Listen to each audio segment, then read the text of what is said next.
Ronaldi Putra, warga Jalan Abi Kusno, Kertamati, Palembang, melaporkan penganiayaan yang dialaminya ke Mapolrestabes Palembang. Pada polisi, korban mengaku apa yang dialaminya saat mobil yang ia kendarai dihadang mobil lain.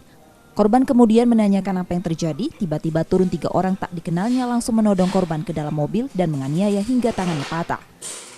Datang tiba-tiba aku bawa mobil, langsung di stop ibu dak pakai mobil Digo, langsung ditodong pakai pistol. Digo turun tuh kan. Terus ya turun tuh jalan aku langsung turun tuh langsung dikeroyok, langsung dimasuk dalam mobil. Kamu? Iya. Sudah dimasuk dalam mobil? Masuk dalam mobil, digebuk ibu dalam mobil. Sudah tuh? Dia sadar-sadarnya ada di simpang 3 Jagabaring. Langsung dibuang-buang? Iya, langsung dibuang. Kamu tangan diikat pakai sasiban, sama kepala nih dalam bandung. Korban tak mengetahui siapa dan apa persoalannya hingga ia dihadang dan dianiaya. Laporan korban saat ini ditangani polisi dari Polrestabes Palembang. Yudi Kiswanto, Kompas TV, Palembang.